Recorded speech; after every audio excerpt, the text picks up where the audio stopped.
We are live.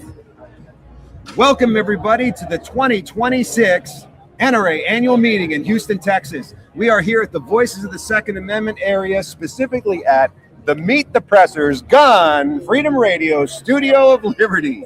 And we're here with our special guest on day 3.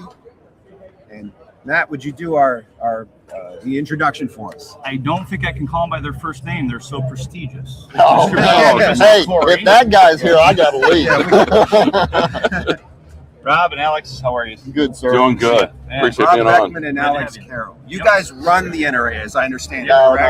We're board of directors. We're representative of the members. That's the way I look at it. Yeah. You know, that's all we are. And quite frankly, I've enjoyed yesterday talking to members about what's going on. So life member? Oh, yeah. I don't think I could be a higher life member unless I put NRA in my will. Yeah. I think that's how it works. Hey, they have a program for Yeah, that. They got a program for that. Let's talk about after this. What was your guys' background with the NRA prior to becoming board members? Well, for me, I began kind of back in Boy Scout camp to where, shooting program and such, started shooting. And then once concealed carry came to Ohio, we were using the NRA basic pistol program. And that kind of whet my appetite to go along and ask, what can I do? So I became an NRA instructor, rifle, pistol, shotgun, became a training counselor for it, and, started pushing the program and get more involved from the education training part of it. And then 2019, I call it my watershed moment because I was there in Indianapolis when the member meeting, completely fell apart when people were questioning what Wayne LaPierre was doing, and basically committed myself to saying, hey, we got to make some changes because the members are not being represented. So that's kind of led to where we are today, to where last year I stepped up to be a board member or to be on ballot, and this year I got elected. Yeah, when you first ran, or when you were deciding to run, you had called me, and I don't know if I was the only guy or the first guy, but you called me. I was like, absolutely. I can think of no one better in our sphere of influence that would be an advocate for change and for education moving forward with the NRA. So I'm really glad you took on that responsibility. And I'm sure it wasn't really easy. Running for any type of office isn't easy, and it probably had some effect on your family a little bit too. I had long conversations with my wife about it because when I do something, I don't do things halfway. So obviously, I want to jump in to do the job properly, but also keep everything going. It's a big time commitment. So Alex, tell us about your journey to this point. In the beginning.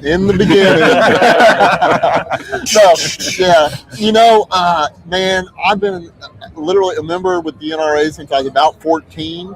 I used to go over to my grandpa's house, my grandma and grandpa, right? And my uncle, who still lived there at the time as a young man, had the American Rifleman. He was a member. He had the American Rifleman magazine hanging out, there on the footstool and stuff like that. And I loved that. I just flipping through and looking at all the guns, right, as a kid. And so I had to get a subscription to the American Rifleman. Well, the way to do that was to become a member. There you go. So that's how it all kind of, and then, just as I grew up and kind of became more civic minded and everything, I cannot possibly think of an hour that I could spend that would be more productive in protecting our future than being with the NRA. We love the First Amendment, and the Second is what allows us to keep the First. And I know that that's a gruesome thought for some people, but it's reality, and you can look throughout the rest of the world and prove it. Mm-hmm. Sure. There's examples all throughout history. History and current history. Yeah. And right now. Yeah, look at Iran. Vivek Ramaswamy running for governor in Ohio, right? Good guy. I remember when he got up and said, he read off this really, great sounding, the people shall have the right to defend themselves and blah, blah, blah. And he said, that's in the Iranian Constitution. Mm-hmm. Well, they took all that out, right? And he said something similar. He said, that's in the Chinese Constitution.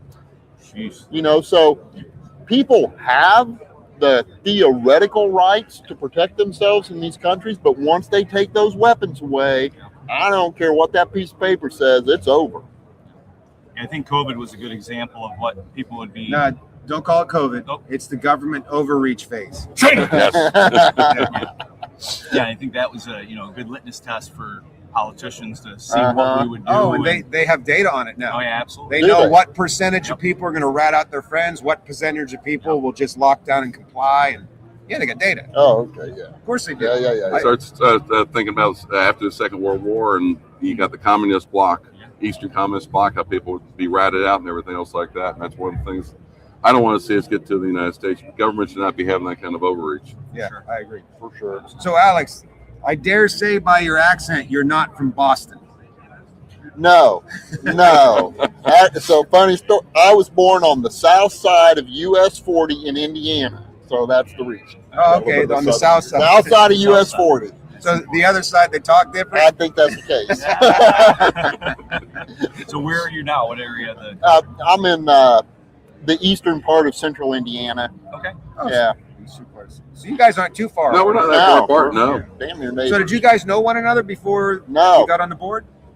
Look at that, making new friends even. Yeah, we have. Right. We have. We've had many conversations That's awesome. this weekend. Yeah, that's interesting. I had a very similar experience as a kid. I loved looking at the American Rifleman, and I actually liked that Insights magazine, the kids magazine. Yeah. So I actually joined when I was 8 years old, and I did it on my own. And That's I awesome. let my membership lapse in my early 20s, Sure. and then in my early 30s, I went ahead and joined back up again. I wish I would have, looking back, kept that going. Hey, listen, it still counts. I was cleaning out an old box just a few weeks ago, and I found my original NRA card. I took a picture of it. I should post it up That's on. freaking cool. Yeah. Those are cool. Yeah, very much. So what kind of committees are you guys involved in? What kind of things can you tell us without having to kill us, unalive us? Well, I don't think we find out until tomorrow exactly which committees that we have been assigned to. Now, we have put in our desires, and I've desired to be education training, the youth, the bylaws, and I can't think of what the fourth one So is. Todd Ellis is the chair of education and training, right? Yep, and I've already talked to Todd. So I've been talking to education training, talking to Todd, state associations. That's the fourth one Okay. that I was thinking about. Todd's also over that one too. So you have to be on 4. Yep. No, 4. maximum 4. Yeah, he heads up Keystone. Yep. Yeah, Exactly. yeah. And the big thing about that is I want to put my energy as far as training counselor going along and talking to thousands of students, training hundreds of instructors to go along. Okay, what can we do to improve the education training? Because really, when you think about the NRA, yes, the NRA does a great political effort in Washington D.C. and the state capitals. But the rubber meets the road really when it comes to the individual citizens and going along and teaching them basic firearms, rifle, shotgun. To help them be better, well-regulated in the true sense of what that means. And concealed carry, whatever, it starts, when they're young in scout camp, all the way up to, adulthood to go along and understand that we don't have a fully semi-automatic machine gun. That just does not happen. And those are some of the things, the only way to fix that is through education, and that's having good educational materials, having good outreach programs, to stem the tide of the politicians, because we see a lot of stuff coming from politicians and activist groups that are completely devoid of reality. Yeah. When you hear them talking about fully semi-automatic, it's like, what in the heck's that? One thing that's interesting to consider, I study propaganda. Mhm. It's something I've studied, and like if you look at German propaganda and Russian propaganda especially, you see a lot of that happening now, and a lot of gun owners will look at these politicians and say they don't know what they're talking about. They're ridiculous. But in fact, what they're doing is they're repeating a narrative that the masses will start to believe because they've heard it enough. Planting the seeds. It's just like AR-15. Yeah. AR stands for assault rifle, right? No. Not Armalite rifle. Assault, Armalite. and those are the things that they've repeated enough that people believe it. But the thing about it, even as gun owners, when I talk to gun owners and they say, well, I'm not, we don't need, ARs, and such. And to kill an animal. But I go along and point out to them, the thing you got to look at is an AR uses the exact same system as shotguns. As far as semi-automatic, same thing as your pistols. And when you go along and start thinking about it that way, they're like, well, if we outlaw the ARs, and all of a sudden they're going to come for our shotguns and for our pistols. Yeah. And we're not going to be able to duck hunt. We're not going to be able to do that. And then as soon as they deem they've got all those dangerous weapons out of the way, then they're going to come back for the revolvers and single shot rifles, just because in time, when you look at the Chinese and the Russian communists, they start off small and then they just build because every time they do it, well, this is for the greater good. This is going to go along and make us safer. Well, wait a minute. Why didn't the old one make us safer? Right. And now you want even more doing it. It's like, no, the best safety is in my hand. It's that old analogy of the frog in the pot. Turn it up, and if it's the hot pot, when it starts, it'll jump out. If it just eases its way up to a and boil, that's exactly their whole thought process on that. Yeah, and to your point too about, well, they start here and they start to pick off the other ones. The devil's in the details. If you read the anti-gun bills that are being proposed, that get bill numbers in different states, they're all the same language, and they're all basically written by Bloomberg and some of those other anti-gun groups. But like, for instance, when the city of Pittsburgh passed their illegal ordinances that we beat them, FOAC beat them in court eventually, and that was expensive. But we paid for them to defend those and for FOAC to go along and sue them over it too. Yeah, so the devil in the detail was, it was an assault weapons ban, but in the text it said any firearm that could expend its ammunition source with one trigger press. And they were claiming that was machine guns. That's a single shot 12 gauge. It's ignorance on their part. Yeah, but no, it's not ignorance. It's not. It was very well crafted. And if you look at it, like, that's pretty smart if you want to be shifty and take away people's rights. Virginia. What they did there, they changed one little word that could have literally outlawed all semi-automatic firearms. Yeah. Virginia, by one word. Learn from Virginia. Everyone needs to register to vote and get out and vote pro-gun. Well, not only vote, but also go along and talk to your neighbors, talk to your family, different things like that. Because in Virginia, it's a perfect example. They had over 300,000 gun owners that didn't bother to vote. Yeah. And guess what? Spanberger went along, won by less than 300,000. Apathy will kill you. Absolutely. Now, on a side note, you had mentioned AR-15. Here's a little tidbit of trivia. AR-15, M1 Garand, arguably America's rifles at different times in our history. Yep. Both designed by Canadians. Ain't that a bitch? Hey. I thought AR stood for America's rifle. Well, that kind of it can now. It can now. Yeah. But one of the things to bring into that people should be aware of, the American Rifle Challenge. Shifting gears just a little bit here, because that's a whole new competition that the NRA has out now that has really taken the competition world by fire, because who doesn't have an AR these days? But there's not a lot of competitions for it. Well, okay. Some like you have 12. Full auto too. And the American Rifle Challenge is taken. It was prototyped last year down at Camp Atterbury in Indiana, southern Indiana, by Alex here, and they're expanding out to other clubs and making it available to match directors to go along and get trained on how to put them on. And they're looking for 2026 to see that program get very big. Yeah, that first came out pre-government overreach. And I remember, actually, I believe, I could be wrong on this, but I'm pretty sure it was started off as carbine for home defense. Like, it was a new curriculum, and then they decided to kind of repurpose that and turn it into an ARC. And then COVID hit. Government overreach sort of slowed down. But I'm glad to see that gaining traction, because that's a really great program. One other question I would ask you, Rob, you had talked about the wish list of committees that you've applied. What wish list of committees have you put your name in the hat? Well, I was assigned finance. Assigned. Yeah. There you go. And some others. What's your day job? Yeah. I own data centers. Oh, well, yeah, there's your problem. There's your problem, right? Yeah. And then also, just helping on writing documentation for strategic movement. And, my 2026 looks like really doing everything we can to get the Office of Advancement and Fundraising pumping on all 8 cylinders, right? And then also getting our member outreach really focused in on the 20s and 30s group. So the under 40 crowd.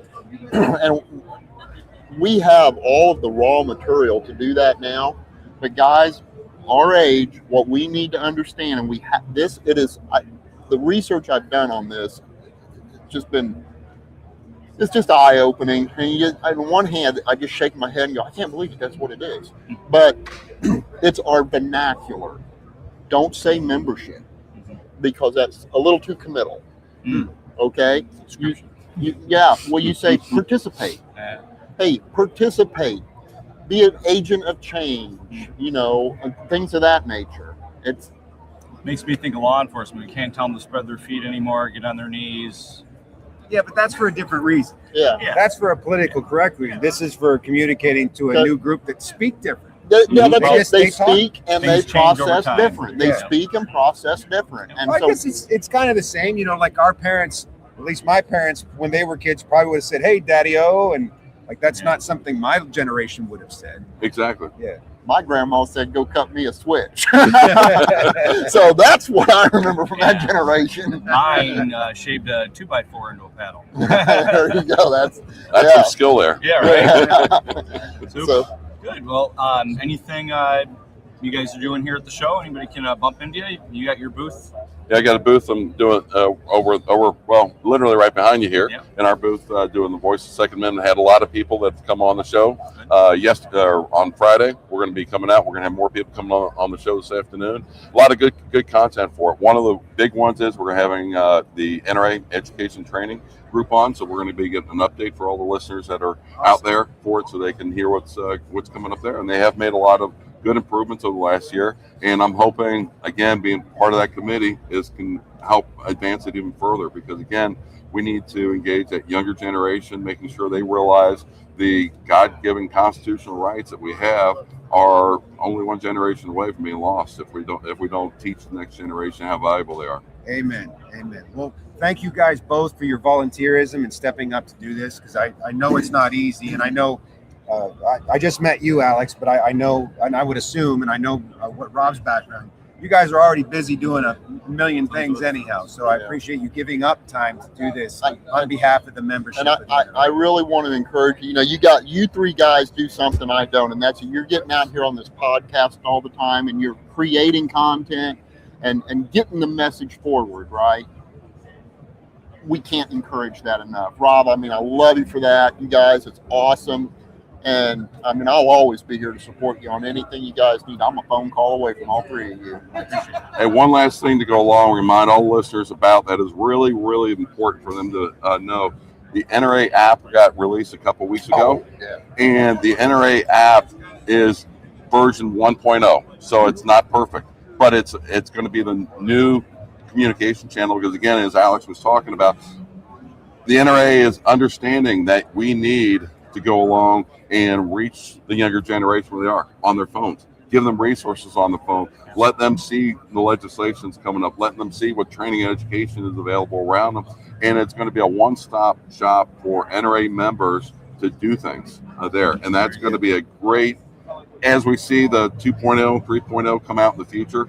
Don't know what's all going to be included there, but 1.0 has a great start to it. And I encourage everybody to download it. Encourage your friends to download to it, because it is a great resource. And as Clint just showed you, lots of information there. It keeps your card there, so you don't have to carry it around your wallet. You have it right there in your hand. And it's a very navigable. I use that word right, navigable hub to get to all the things that the NRA has, which is awesome. And I know as you guys add more features to it, it'll be a great way to communicate to a lot. Can I tell you some phraseology that I heard last night about one of the things they want to add to that? They want to make an Amazon-like interface that allows any of the manufacturers or providers to just load their product in, and you get to visit it on the app with a discount.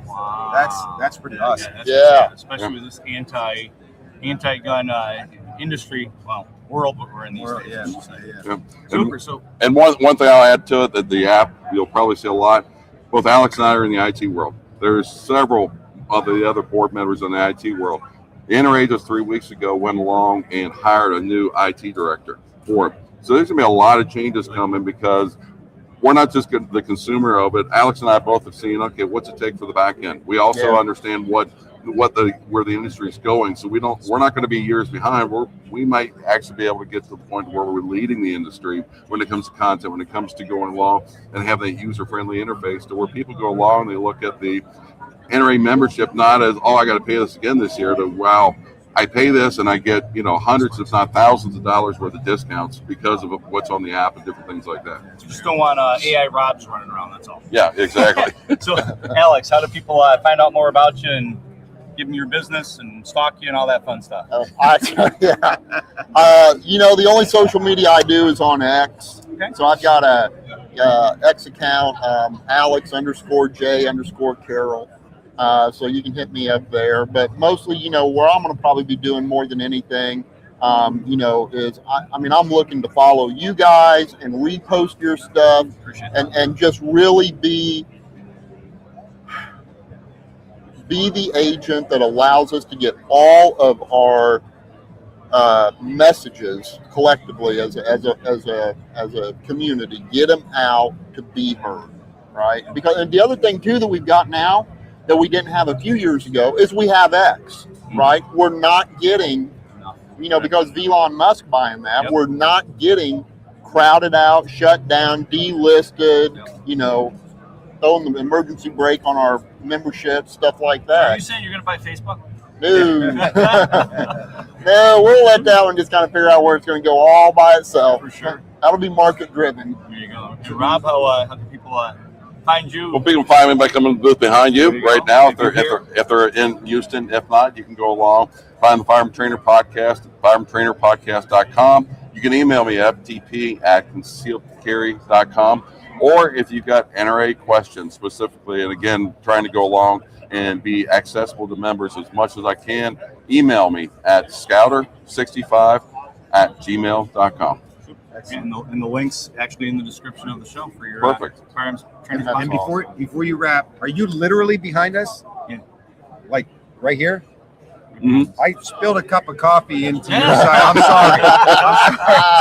I'll send you the bill and clean my shoes. Damn. Anyway, so once again, if you're here at NRA Annual Meeting 2026 in Houston, Texas, make sure you check out these guys for sure. Shake their hand, tell them thank you. Check out Clint and my shows or classes coming up today. We've got 2 left.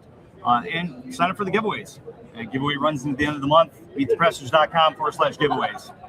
Stay safe. Perfect. Stay armed and be well regulated. Amen. Amen.